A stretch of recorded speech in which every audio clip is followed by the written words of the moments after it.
Year 2006-2007 America में बहुत बड़ा डेट बबल बन रहा था जो कि 2008 में फटा और उसके परिणाम हम सब जानते हैं किस तरह शेयर मार्केट पूरी तरह क्रैश हो गया। क्या आप जानते हैं वैसी ही हिस्ट्री वापस रिपीट हो सकती है और बहुत से बड़े देशों की इकोनॉमी में बहुत बड़ा फॉल आ सकता है। और ऐसा क्यों हो सकता है? पहले ऐसा होने के दो सबसे बड़े रीजन है। पहला, काफी सारे देशों की सरकार का डेट बहुत ज्यादा बढ़ गया है और दूसरा, आने वाले टाइम में इन्फ्लेशन शायद हाइपर इन्फ्लेशन का रूप ले सकता है जिसकी वजह से देशों की जीडीपी लगातार गिर सकती है। वैसे हम इसको डिटेल में बाद में समझेंगे, पर फिलहाल के लिए अभी इसे ऐसे इमेजिन करो कि आपने बहुत ज्यादा लोन ले लिया है जिसको आपको समय रहते चुकाना ही पड़ेगा, पर इसी के साथ आपकी इनकम भी कम हो गई है और इन्फ्लेशन भी बढ़ गया है। यानी एक्सपेंसेस तो बढ़ रहा है पर कमाई नहीं बढ़ रही है, जिससे आप शायद लोन चुकाने में डिफॉल्ट कर सकते हैं और सिचुएशन बहुत खराब हो सकती है। ऐसा ही फिलहाल देशों की गवर्नमेंट के साथ हो रहा है या फिर हो सकता है। ये सुन के आपको बहुत ज्यादा घबराने की जरूरत नहीं है क्योंकि ऐसा बस एक अनुमान है, पर हमें कॉशियस जरूर रहना चाहिए क्योंकि ऐसा प्रिडिक्ट करने वाले कोई नॉर्मल व्यक्ति नहीं है। ये प्रिडिक्ट किया है माइकल बुरेन ने, जो कि अमेरिका के बहुत फेमस इन्वेस्टर है। ये स्पेशली फेमस है रिसेशन या मार्केट फॉल को प्रिडिक्ट करने में और इन्होंने अपना सबसे ज्यादा पैसा भी इसी मार्केट में बनाया है। अगर आपने द बिग शॉट मूवी देखी है तो आप इन्हें आसानी से पहचान जाएंगे क्योंकि वो मूवी इन्हीं की बायोग्राफी है। सो आज के वीडियो में हम बात करेंगे माइकल बुरे की लाइफ जर्नी, इन्वेस्टिंग स्ट्रेटेजी और उनके अचीवमेंट्स। इसी के साथ इनके करंट मार्केट पर दी गई वार्निंग को भी आसानी से समझेंगे और लास्टली बात करेंगे इनसे हमें क्या सीखना चाहिए। वैसे तो इनकी लाइफ की जर्नी काफी इंटरेस्टिंग रही है, लेकिन दो चीजों पर सबसे ज्यादा फोकस किया जाता है। पहला, इनको बचपन में ही कैंसर की वजह से एक आंख खोनी पड़ गई। दूसरा, इन्होंने अपनी पढ़ाई मेडिकल फील्ड में करी, जहां ये प्री मेडिकल और डॉक्टर ऑफ मेडिसिन कंप्लीट करके अपना प्रोफेशनल करियर भी इसी फील्ड से स्टार्ट किया। लाइफ के इतने चैलेंजेस और इन्वेस्टिंग फील्ड से कोई ताल्लुक ना रखने के बावजूद भी ये इतने बड़े और फेमस इन्वेस्टर बने। वैसे इनके इन्वेस्टमेंट करियर की बात करें तो इनकी शुरुआत तो जॉब के दौरान ही शुरू हो गई थी, जहां ये जॉब के बाद रोज स्टॉक्स पर रिसर्च करके अपने ब्लॉग पर पब्लिश किया करते थे। और इनकी यूनिक रिसर्च और स्टॉक सिलेक्शन की वजह से ही काफी लोगों ने और बड़े हेज फंड मैनेजर्स ने इनको नोटिस किया। पर इनकी असली शुरुआत तब हुई जब इन्होंने सब कुछ छोड़ के सायन कैपिटल बनाई और हेज फंड की शुरुआत की। हेज फंड एक ऐसा फंड है जिसमें लोगों का पैसा कलेक्ट करके मल्टीपल सिक्योरिटीज में मल्टीपल स्ट्रेटेजीज से मैनेज किया जाता है।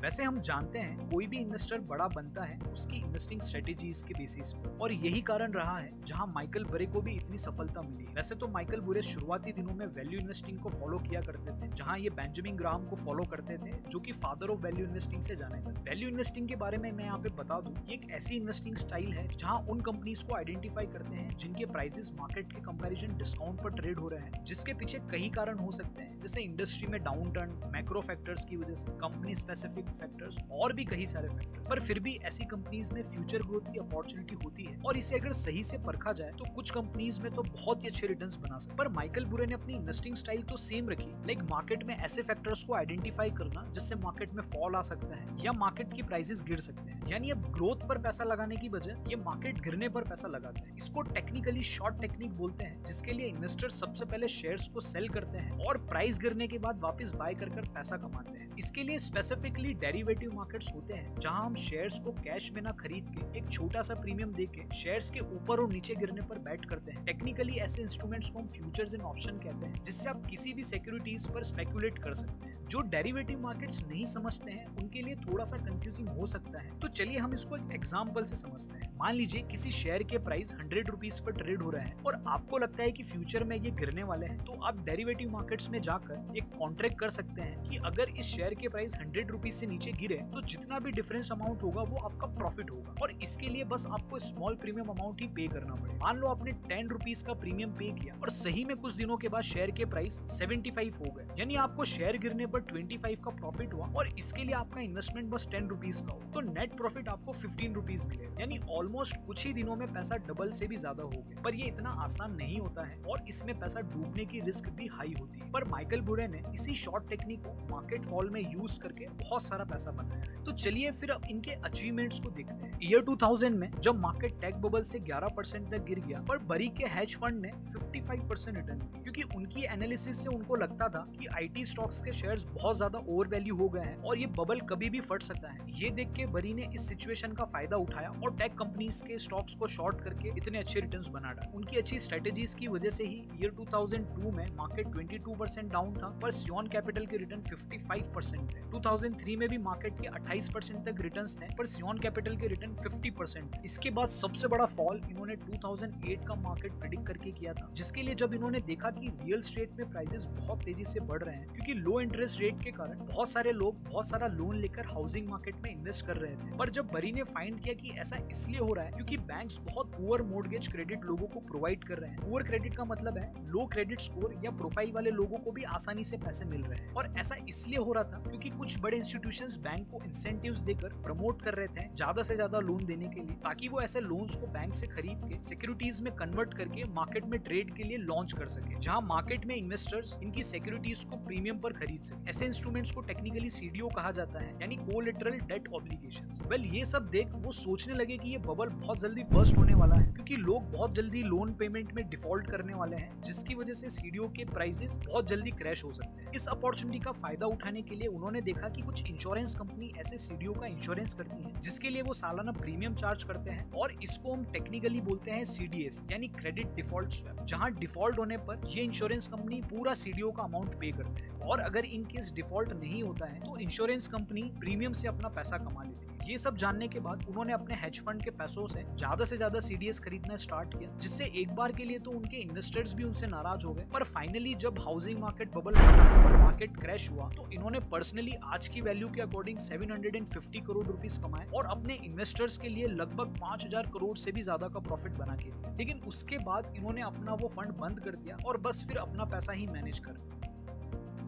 अब इनके करंट मार्केट ओवरव्यू की बात करें, जहां ये फिर से चर्चा में आ गए हैं। जैसा कि हमने वीडियो के शुरू में बताया था कि इनके अकॉर्डिंग फिर से मार्केट में डेट का बबल बन रहा है और हाइपर इन्फ्लेशन होने से बहुत सारे देशों में इकोनॉमिक फॉल आ सकता है। सबसे पहले डेट की प्रॉब्लम को समझते हैं। कोरोना वायरस से निपटने के लिए सभी देशों की गवर्नमेंट ने बहुत सारा पैसा बॉन्ड्स इशू करके कलेक्ट किया है या फिर करेंसी प्रिंट करके, ताकि वो हेल्थ केयर सिस्टम अच्छा कर सके और इकोनॉमी भी चला सके। पर ऐसा करने में प्रॉब्लम ये हो रही है कि ऑलरेडी सभी देशों के डेट अब तक इतना बढ़ चुके हैं जिसकी वजह से सरकार का मेजर रेवेन्यू ऐसे डेट पर इंटरेस्ट पे करने पे या फिर डेट का अमाउंट रीपे करने में ही चला जाए और वो इकोनॉमी के डेवलपमेंट के लिए कम स्पेंड कर पाएंगे, जिससे इकोनॉमिक ग्रोथ में कमी आएगी और ऐसा होने से सरकार के पास भी रेवेन्यू कम कलेक्ट होगा, जिससे मुसीबत और बढ़ जाएगी। ऐसी सिचुएशन में अनएम्प्लॉयमेंट भी बढ़ता है और लोगों में सेंटीमेंट्स भी बहुत खराब हो जाते हैं। वहीं दूसरी दिक्कत भी पहली वाली से जुड़ी है, क्योंकि अमेरिका जैसा देश पैसों का शॉर्टफॉल पूरा करने के लिए ज्यादा से ज्यादा करेंसी को प्रिंट करने लगा है, जिससे बहुत सारा पैसा इकोनॉमी में फ्लो करेगा और जब बहुत पैसा फ्लो करता है तब हर चीजों को खरीदने के लिए ज्यादा करेंसी यूज होती है। इसी वजह से चीजों के दाम बढ़ जाते हैं और पैसों की वैल्यू कम हो जाती है। इसी चीज को टेक्निकली हम इन्फ्लेशन या महंगाई बोलते हैं। यानी समझिए पहले आपके पास बस 100 रुपीज थे और मार्केट में बस 1 kg एप्पल ही थे, तो उसकी प्राइस 100 रुपीज ही होगी। लेकिन कुछ टाइम बाद आपके पास 150 रुपीज आ गए और मार्केट में एप्पल बस 1 kg ही है, तो ऑब्वियसली अब एप्पल के प्राइसेस बढ़ के 150 हो गए और इसी कारण पैसों की वैल्यू भी कम हो गई, क्योंकि पहले 100 रुपीज से 1 kg एप्पल ही खरीद सकते थे, पर उसी क्वांटिटी के लिए अब 150 रुपीज देने पड़ गए। और जब किसी भी देश में इन्फ्लेशन हाई हो जाता है तो उससे कंजम्पशन पर इफेक्ट आता है और इसी कारण फिर इकोनॉमिक ग्रोथ भी कम हो जाती है। इन्हीं सब चीजों को देखते हुए बरी ने फिर से रिसेशन और मार्केट फॉल की वार्निंग दी है। पर हाँ, अगर लोगों में सेंटीमेंट्स पॉजिटिव रहे और अच्छे पॉलिटिकल रिफॉर्म्स एंड अच्छी इकोनॉमिक एक्टिविटी से इन सब का इफेक्ट न्यूट्रलाइज हो सकता है, फिर शायद हमें ऐसी सिचुएशन देखने को ना मिले। सो माइकल बुरे की ये वार्निंग कैसे साबित होगी ये तो समय पर ही पता चलेगा, पर इनकी इन्वेस्टिंग स्ट्रेटेजी से हमें काफी सारी चीजें सीख सकते हैं, जिससे डेफिनेटली हमारी इन्वेस्टिंग अच्छी हो सकती है। सबसे पहला लेसन, अच्छी इन्वेस्टिंग के लिए आपको खुद से ही सीखना पड़ेगा, ना कि किसी की इन्वेस्टिंग स्टाइल कॉपी करके। माइकल बुरे का कहना है, कोई भी स्कूल ग्रेट इन्वेस्टर्स कैसे बनते हैं वो नहीं सिखाता है, इसलिए टेक्निकल चीजें आप जरूर पढ़ के या देख के सीख सकते हैं, पर इन्वेस्टिंग के लिए अपनी खुद की इन्वेस्टिंग स्टाइल बनाएं जिससे आपको अच्छे रिजल्ट्स मिले। फॉर एग्जाम्पल, आप मार्केट में अच्छी टाइमिंग नहीं कर पाते हैं पर लॉन्ग टर्म में आपको अच्छे रिटर्न्स मिलते हैं, तो आप ट्रेडिंग ना करके इन्वेस्टिंग पर फोकस करें। दूसरा लेसन, आपको अपनी इन्वेस्टिंग पर हमेशा कॉन्फिडेंस होना चाहिए। कॉन्फिडेंस वैसा नहीं कि मैंने जो सोचा है वैसा ही होगा, पर ऐसा कि अच्छी रिसर्च करने के बाद आपको इन्वेस्टिंग डिसीजन के लिए कॉन्फिडेंस मिले। इसलिए आपकी कैपेबिलिटीज के अकॉर्डिंग अच्छी रिसर्च करें, जो कि आप खुद से भी कर सकते हैं या अच्छी रिसर्च रिपोर्ट्स भी पढ़ सकते हैं। तीसरा लेसन, मार्केट के हर फेज में अपॉर्चुनिटीज मिलती है और जब भी अच्छी अपॉर्चुनिटी मिले तो रिसर्च और कॉन्फिडेंस के साथ रिस्क लेकर उसमें इन्वेस्ट करें। लाइक रिसेशन या मार्केट फॉल के बाद कंपनीज के शेयर प्राइस बहुत कम हो जाते हैं, तब आपको ज्यादा से ज्यादा पैसा इन्वेस्ट करना चाहिए, ना कि फियरफुल होकर अपना इन्वेस्टमेंट रोकना चाहिए। चौथा लेसन, किसी प्रकार की विपरीत चीजों